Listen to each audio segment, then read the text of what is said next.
সম্মানিত ভিউয়ার্স, আসসালামু আলাইকুম। আশা করি সকলে ভালো এবং সুস্থ আছেন। আমাদের চ্যানেল থেকে আপনাদের সকলকে জানাচ্ছি আন্তরিক শুভেচ্ছা ও অভিনন্দন। আজকের ভিডিওটি শুধু আপনাদের জন্য। কি করে ভিয়েতনাম শোল মাছ চাষ করবেন এবং কি চিনবেন এবং কি কোথা থেকে ভালো পোনা সংগ্রহ করবেন তা নিয়ে বিস্তারিত কিছু তথ্য পরামর্শ তুলে ধরব। ভিডিওটি না টেনে পুরোপুরি দেখার অনুরোধ রইল। আর ভিডিওটি শুরু করার আগে সকলের কাছে অনুরোধ থাকবে আমাদের চ্যানেলটি অবশ্যই সাবস্ক্রাইব করে পাশে থাকা বেল আইকনটি বাজিয়ে দিন, যাতে পরবর্তী ভিডিও আপনি সবার আগে পেয়ে যান। ভিয়েতনাম শোল মাছ, এই মাছটি বাজারে খুব চাহিদা এবং মূল্য রয়েছে। মাত্র 7 থেকে 8 মাসে এক একটি মাছ প্রায় 800 গ্রাম থেকে 1 কেজি ওজন হয়ে থাকে।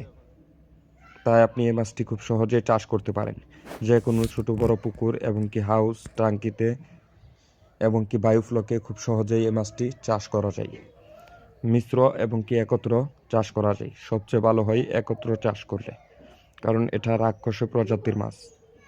এই মাছ বিভিন্ন ধরনের ফিড খেয়ে থাকে এবং কি মাছের পোনা খেয়ে থাকে। বাজারে অধিক মূল্য পাওয়া যায়, তাই আপনি এই মাছটি খুব সহজেই চাষ করতে পারবেন। আমাদের কাছ থেকে অথবা সুনামধন্য কোনো হ্যাচারি থেকে ভালো উন্নত জাতের ভিয়েতনাম শোল মাছের পোনা আপনার দেখে শুনে সংগ্রহ করতে হবে। পোনা ক্রয় করতে অবশ্যই স্ক্রিনে দেওয়া নাম্বারে কল করুন এবং কি বিস্তারিত জেনে নিন। আমাদের কাছে অরিজিনাল ভিয়েতনাম শোল মাছের পোনা পাবেন 100% গ্যারান্টি সহকারে। আপনারা চাইলে সরাসরি আমাদের প্রতিষ্ঠান থেকে এসে মাছের পোনাগুলো নিয়ে যেতে পারবেন, অথবা সারা বাংলাদেশের যে কোনো স্থানে আমরা ডেলিভারি দিয়ে থাকি।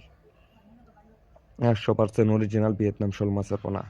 তাছাড়া আমাদের কাছে দেশি বিদেশি সকল প্রজাতির মাছের রেণু পোনা পেয়ে যাবেন সীমিত দামে। আজকে এ পর্যন্তই। ভালো থাকবেন, সুস্থ থাকবেন। পরবর্তী দেখা হবে অন্য কোনো ভিডিওতে। চ্যানেলটি সাবস্ক্রাইব করে রাখবেন।